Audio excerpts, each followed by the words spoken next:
pour résumer ce cours magistral qui nous a plongé dans l'entre-deux-guerres et la naissance et surtout le développement du sport-spectacle. On a vu des choses en fait finalement assez simples. Premièrement, malgré les oppositions et les résistances de l'évertisme et du scoutisme, il y a une inexorable démocratisation du sport qui est en route, qui est lancée. Je rappelle quelques chiffres. En 1890, il y avait 2000 sportifs en France. En 1914, ils étaient 300 000. En 1939, ils sont 4 millions. Alors pour comprendre le développement du sport-spectacle de manière très simple, et je vous l'avais dit en TD, il faut se souvenir de mots qui finissent en lion. Tout d'abord, il y a la présence de champions.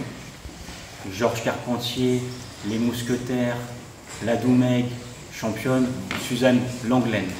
Il y a aussi l'accueil de grandes compétitions internationales. Les Jeux Olympiques de Paris 1924, la Coupe du Monde de football 1938.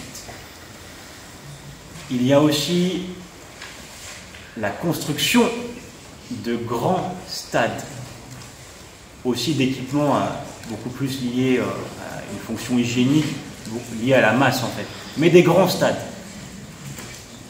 Le stade de Colombes, la piscine des Tourelles, chaque grande ville française va se couvrir d'un grand stade municipal. Bordeaux, Marseille, le Parc des Princes à Paris. Il y a aussi la spécialisation des fédérations, qui est importante pour comprendre ce développement du sport-spectacle.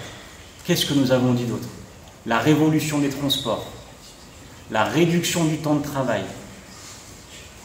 Quoi d'autre? Les revendications des femmes vers la pratique sportive, bien sûr. La popularisation du sport féminin qui est en route, qui est lente. On a parlé du rôle central d'Alice Media. L'importance des rencontres et des matchs aux enjeux nationaux et internationaux, nous allons y venir. Ce développement entre sport et nationalisme. Quoi d'autre? La médiatisation du sport avec quoi? Avec des organes de presse puissants, surpuissants, Loto, Paris Soir, après la presse généraliste et sportive. Le développement de quoi? Des retransmissions radio. Viendront plus tard la télévision et Internet, mais bien plus tard, dans les années 60 pour la télévision. Ces médias qui sont susceptibles de créer ce fameux effet Carpentier dont nous avons parlé, le concept de Christian Posiello, cet effet Carpentier, cet effet de dramatisation sportive qui oppose le lourd et le léger, où le plus petit l'emporte, avec des adversaires qui ont deux styles distincts et deux morphologies distinctes. Nous avons dit quoi d'autre? Un contexte de croissance économique très forte, les années folles.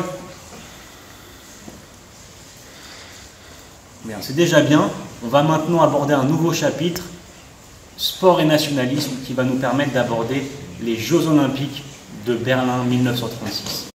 Partagez, commentez, abonnez-vous, car enseigner, c'est répéter.